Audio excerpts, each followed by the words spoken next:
मैं यही जो चीज़ है जुल्करनैन, अगर आप इजाज़त दें, हसीब भट्टी साहब स्काइप पर हमारे साथ हैं। भट्टी साहब बहुत बहुत शुक्रिया।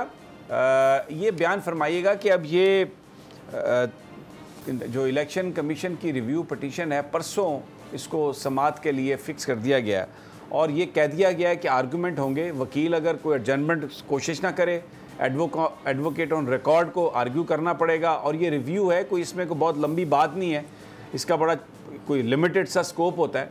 कैसे देख रहे हैं आप? लगता ये है कि जो सुप्रीम कोर्ट की रिट है उसको बहाल करने का टाइम आ रहा है?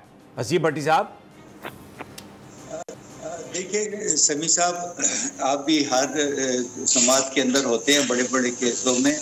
तो कुछ हमारे दोस्त कह रहे थे कि चीफ जस्टिस बंदयाल ने कुछ कार्ड जो है वो अपने पास संभाल के रखे हुए हैं।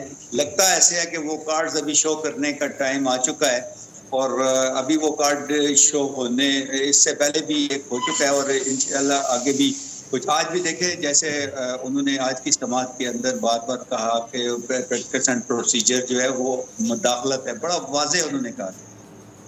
तो इसी तरह ये जो इन्होंने मई के अंदर इंतखाबात का 90 दिन के अंदर अगर नहीं होते तो फिर आइन टूटता है। आइन टूटने की सिर्फ कंटेम्प्ट ऑफ कोर्ट नहीं होती, वो तो कोर्ट का ऑर्डर है, लेकिन जब आप आइन टूटने की उससे फर्दर भी आपको पता है कुछ इसी आइन के अंदर कुछ चीज़ें हैं, वो भी कुछ लोगों को शायद हो सकता है लपेट में आ सकते हैं।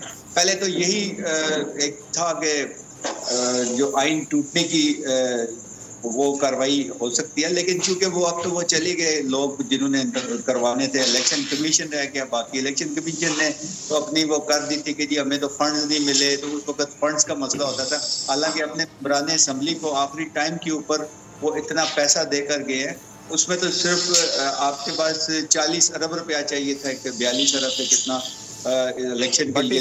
भट्टी साहब एक सेकंड मेरी बात सुने। इलेक्शन कमीशन को जैसे ही इलेक्शन की अनाउंसमेंट की बात होती है, इतने वसी इख्तियारात हैं, वो ट्रांसफ़र, पोस्टिंग्स, हर चीज़ वो स्टेट बैंक के गवर्नर को खुद बुला के कह सकते हैं। कोई भी इदारा उनको रिफ्यूज़ नहीं कर सकता, आईने पाकिस्तान ये कहता है। लेकिन एक मजाक बनाया गया सुप्रीम कोर्ट का, और क्योंकि सब पार्टियाँ मिली हुई थी तो इन्होंने उस ऑर्डर को हवा में उड़ाया और जजेस के वहाँ पर मौलाना फजलुर रहमान लोगों को ले आए और जो गालियाँ निकाली इन्होंने, जो वहाँ पर जजेस को बुरा भला कहा सुप्रीम कोर्ट के बाहर, एक बाकायदा एक बदमाशी के तहत इन्होंने इलेक्शन नहीं करवाए। लेकिन आप जो बात कर रहे हैं ये तो बड़ी एक कमज़ोर सी आप बात कर रहे हैं कि उसने ये कर दिया, उसने इलेक्शन कमीशन अगर चाहता तो वो इलेक्शन करा सकता था, लेकिन वो तो उनके साथ मिले हुए थे। बिल्कुल आप ठीक कह रहे हैं, बिल्कुल आपकी बात से मैं एग्री करता हूँ कि इलेक्शन कमीशन करा सकता था। इलेक्शन कमीशन के पास इतने फंड, अभी भी इतने ज्यादा उनके पास फंड्स हैं कि इतने महंगे महंगे एक मुस्लिम लीग नून के मैं नाम ले लेता हूँ कि उनके वकला को वो इतनी भारी फीसें दे रहे हैं। अभी तो कुछ और नाम भी चल रहे थे कि उनको भी ये हायर कर रहे हैं इस केस के लिए, तो शाखाना वाले केस के लिए।